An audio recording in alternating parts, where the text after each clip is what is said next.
Hello guys, welcome back to the channel. आज हम लोग डिस्कस करने वाले हैं division of two complex number. तो चलिए स्टार्ट करते हैं। सपोज पहले हम लोग लिख लेते हैं to complex number Z1 and Z2। दो कॉम्प्लेक्स नंबर है, ठीक है। देन इसका क्वोशिएंट क्या होगा? Z1 by Z2। इसको हम लोग डिफाइन कैसे करेंगे? Z1 by Z2 it's equals to Z1 into 1 by Z2। इस तरीके से लिख सकते हैं। अब डिवीजन निकालने के लिए सपोज Z1 इक्वल्स टू एक इक्वेशन है 6 plus 3i and Z2 it's equals to 2 minus i। अब 2 माइनस है, अब इनका डिवीजन निकालने के लिए बोला गया है, that is Z1 by Z2 का वैल्यू निकालने के लिए बोला गया है। तो इसको किस तरीके से करेंगे? तो चलिए स्टार्ट करते हैं।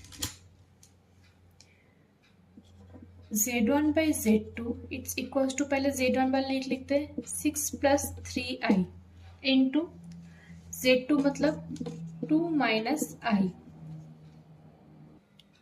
अब कैसे करना है? 6 प्लस 3i जैसा है उसको लिख लेते हैं। अब नीचे था क्या? 2 माइनस आई। अब हम रूट के टाइम में जैसे करते हैं, रूट को एलिमिनेट करने के लिए, नीचे से हटाने के लिए, अगर नेगेटिव होता है तो सेम चीज़ को हम पॉजिटिव से ऊपर एंड नीचे बोथ साइड मल्टीप्लाई कर देते हैं। सेम चीज़ हम लोग का कॉम्प्लेक्स नंबर के लिए भी करेंगे, that is 2 minus I, 2 plus I, 2 plus I. इसको इस तरीके से लिख लेंगे। अब क्या करना है? 6 प्लस 3i जैसा है उसको ऐसे छोड़ दो। अब नीचे वाला पोर्शन अगर नोटिस करते हैं तो क्या होता है? a minus B A plus B, that is a minus B whole square का फॉर्मूला आ जाता है। एंड ऊपर वाला पार्ट जैसा है उसको ऐसे ही छोड़ देते हैं, दैट इज 2 प्लस आई। इस तरीके से लिख के छोड़ देते हैं। अब क्या करना है? 2 माइनस है, that is a minus B, A square minus B square का formula, A square minus B मतलब यहाँ पे क्या था? I square, that is 6 plus 3i, 2 plus i, और नीचे क्या हो गया? 4 minus i square. I square means क्या होता है? -1, दैट इज -1 लिख लिए। अब क्या करना है?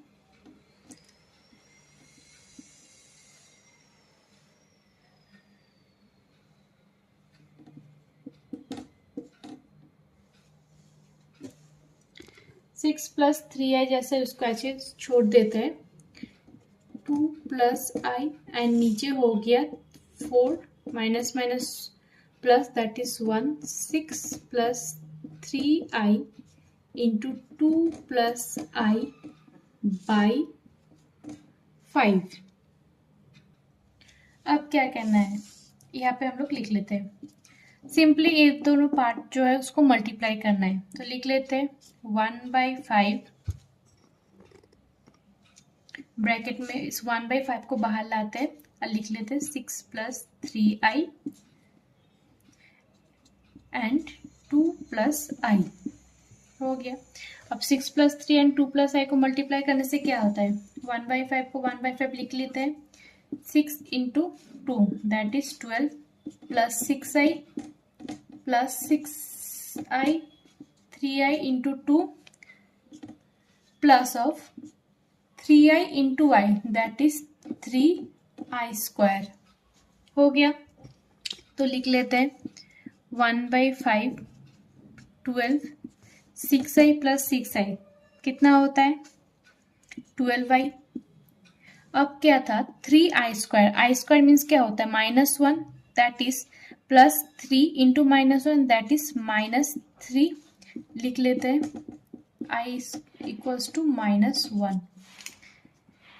Therefore 1/5 equals to 12 minus 3, that is 9 plus 12i।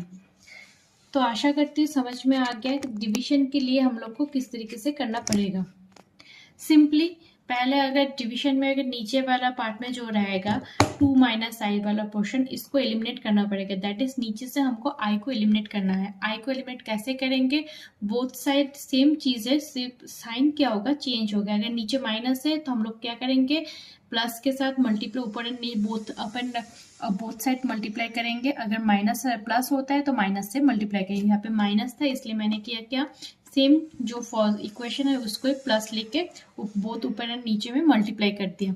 Then उसके बाद क्या करना है, नीचे वाला जो अगर देखते हैं तो हो जाता है A minus B into A plus B का फॉर्मेट में आ जाता है। That is A minus B हो A square minus B square का फॉर्मूला हो गया।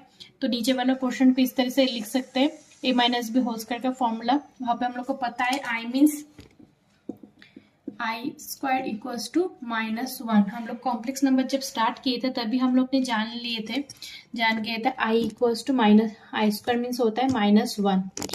तो होगी, यहाँ पे बैठा दिए, यहाँ पे नीचे वाला सॉल्व कर लिए। जो ऊपर में जो दो इक्वेशन रह गया 6 + 3 है एंड 2 है, इनको क्या करना है, सिंपली मल्टीप्लाई करना है। जहां पे आप लोग को आई टर्म मिलेगा उसको प्लस करना है एंड आई स्क्वायर पार्ट आ गया, दैट इज उसका आई स्क्वायर का वैल्यू पुट कर देना है। उसके बाद सिंपली कैलकुलेशन कीजिए, प्लस माइनस कीजिए, आपका आंसर आपको मिल जाएगा।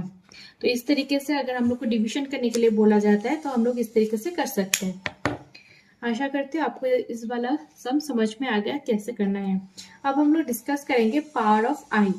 आई का वैल्यू कितना होगा अगर उसका पावर वेरी करता रहता है। दैट इज हम लोग को सिर्फ आई स्क्वायर का वैल्यू पता है। I square equals i means √(-1), √-1 then i square means होता है -1। अब आई क्यू का वैल्यू कितना होगा, i⁴ का, i⁵ का।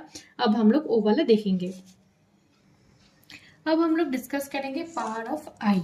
आई का पावर कितना होता है, हम लोग को पता है आई मीन्स √(-1), ठीक है, एंड आई स्क्वायर मीन्स क्या होता है -1। तो आई क्यूब का वैल्यू क्या होगा, आई क्यूब को हम लोग इस तरीके से लिख सकते हैं, आई इंटू आई स्क्वायर। आई को आई की तरह छोड़ देते हैं, आई स्क्वायर मीन्स क्या होता है -1 लिख लेते हैं, -1 इंटू आई दैट इज -आई। अगर किसी भी सम में आई क्यूब टर्म आता है देन उसको हम लोग रिप्लेस कर सकते हैं -आई के जरिए, ठीक है। एंड आई स्क्वायर आता है तो हम लोग उसको रिप्लेस कर देते हैं -1। आई का वैल्यू हम लोग को पता है बट बेसिकली रिप्लेस करने का जरूरत नहीं है आई को, क्योंकि √(-1) है उसका वैल्यू। तो सिंपली हम आई को आई की तरह छोड़ सकते हैं। अगर i⁴ आता है तब क्या होगा, लिख सकते हैं i square into i square, right. I square means -1 that is -1 dot -1 minus plus that is 1। यानी कि अगर i⁴ आ गया किसी भी सम में देन उसको हम लोग रिप्लेस कर सकते हैं किसके जरिए, 1 के जरिए। सिमिलर तरीके से अगर i⁵ आ गया, i⁵ को कैसे लिख सकते हैं, i square into I cube. I cube का वैल्यू कितना है -i and I square means -1 minus plus that is I. यानी कि i⁵ आ गया तो उसको हम लोग रिप्लेस कर सकते हैं आई के जरिए। तो अब चेक कर लेते हैं i⁶ के लिए। i⁶ को इस तरीके से लिख सकते हैं, i square to the power whole cube, because multiply हो जाता है 3⁶ दैट इज i⁶ हो गया। अब आई स्क्वायर का मतलब क्या है, -1 दैट इज -1 क्यूब। अब -1 का क्यूब करने से क्या होता है, ऑब्वियसली -1, यानी कि i⁶ इक्वल्स टू क्या आता है, उसका वैल्यू -1। अगर कोई भी सम में i⁶ आता है उसको हम लोग रिप्लेस कर सकते हैं -1 से। इसी तरीके से अगर i⁸ 8 i⁹ कुछ भी आता है हम लोग इस तरीके से फाइंड करके उसका वैल्यू निकाल के वहाँ पे हम लोग पुट करके उसका वैल्यू निकाल सकते हैं, ठीक है। तो आशा करती हूँ आप सबको समझ में आ गया कैसे किस तरीके से आई का वैल्यू अगर पावर ऑफ आई होगा, यानी कि आई के पावर में कुछ भी रहता है तो हम लोग उसको किस तरीके से उसको फाइंड आउट करना पड़ेगा, ठीक है। तो मिलते हैं नेक्स्ट वीडियो में। अगर ये वाला वीडियो आपको अच्छा लगता है, हेल्पफुल होता है, तो आप प्लीज़ वीडियो को लाइक एंड शेयर करना मत भूलिएगा। चैनल को सब्सक्राइब जरूर कर लीजिएगा नेक्स्ट वीडियो को जल्दी देखने के लिए। Thank you.